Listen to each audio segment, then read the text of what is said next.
আওয়ামী লীগের কার্যক্রম নিষিদ্ধ হলে এই অন্তর্বর্তীকালীন সরকার জাতীয় পার্টি এবং 14 দলের কার্যক্রম কেন নিষিদ্ধ ঘোষণা করলেন না? গত 5ই আগস্ট আমরা আওয়ামী লীগ এবং আওয়ামী লীগের দোসরদের বাংলাদেশে ছাত্র জনতার গণ আন্দোলনের মাধ্যমে নিষিদ্ধ ঘোষণা করেছি। কিন্তু এই অন্তর্বর্তীকালীন সরকার ক্ষমতার চেয়ারে বসে 9 মাস পার করলেও আওয়ামী লীগের বিষয়ে চূড়ান্ত সিদ্ধান্ত নিতে পারে নাই, নাকি তারা ইচ্ছা করেই নেয় নাই, এটি কিন্তু জনমনে একটি বড় ধরনের সংশয় এবং সন্দেহের তৈরি করেছিল। সেই জায়গা থেকে আমরা আবারও এই সরকারকে আলটিমেটাম দিয়ে রাজপথে নামি এবং রাজপথ অবরোধ করি। টানা 2 দিনের গণ আন্দোলনের ফলে সরকার অবশেষে আওয়ামী লীগের কার্যক্রম বিচার শেষ হওয়ার আগ পর্যন্ত নিষেধাজ্ঞা জারি করে। যদিও এদেশের গণমানুষের দাবি ছিল আওয়ামী লীগকে নির্বাহী আদেশে নিষিদ্ধ করা, কিন্তু সরকার আওয়ামী লীগের কার্যক্রমের উপরে একটি অস্থায়ী নিষেধাজ্ঞা দিয়েছে। তারপরেও আমরা প্রাথমিকভাবে এটিকে বিজয় হিসাবে উল্লেখ করে আমরা সরকারকে ধন্যবাদ জানিয়েছি।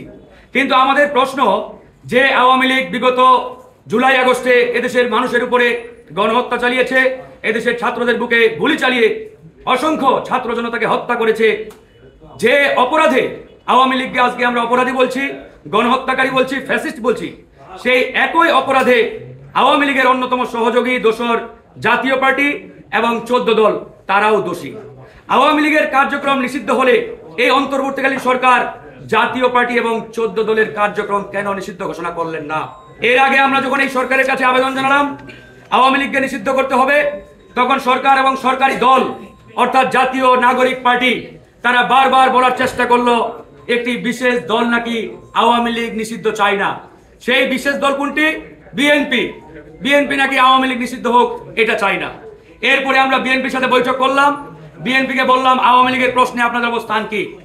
আওয়ামী লীগের প্রশ্নে বিএনপি জানালেন সরকার যদি নির্বাহী আদেশে আওয়ামী লীগকে নিষিদ্ধ ঘোষণা করে এখানে বিএনপির কোনো আপত্তি থাকবে না, কিংবা বিএনপির কোনো এখানে নেগেটিভিটি বা নেতিবাচক কোনো এখানে অবস্থান নেই। এই যে টানা 2 দিন আন্দোলন করলাম, আমাদের তো শঙ্কা হচ্ছে এবং জনমনেও এটা নিয়ে প্রশ্ন যে সরকারি প্রেসক্রিপশনে তাদের সেই সরকারি দলকে তারা যমুনার সামনে নামিয়ে দিয়েছিল কিনা, এই প্রশ্নের উত্তর এই সরকারকে দিতে হবে। কারণ আজকে দেখেন যমুনার সামনে বিগত 3 মাস আগে সভা সমাবেশ নিষিদ্ধ করে 44 ধারা জারি করা হয়েছিল। এরপরেও কেন একটা বিশেষ দল সেখানে গিয়ে আন্দোলন করবে, অবরোধ করবে? RICL TMX, যুগের পর যুগ স্থাপনা থাকে মজবুত।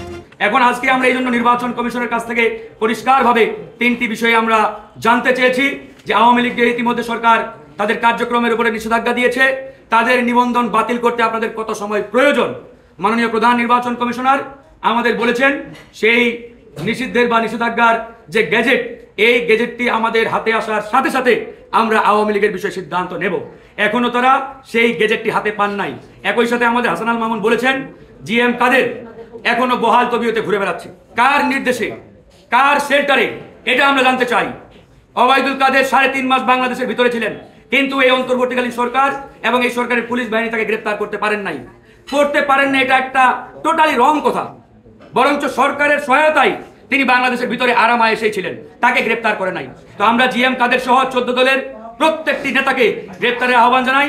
14, 18, 24 সালের অবৈধ ফ্যাসিস্টদের পাতানো নির্বাচনকে বাতিল ঘোষণা করে এই নির্বাচনে যারা জনপ্রতিনিধি হয়েছিলেন তাদেরকেও বিচারের আওতায় আনার আমরা দাবি জানিয়েছি নির্বাচন কমিশনের কাছে।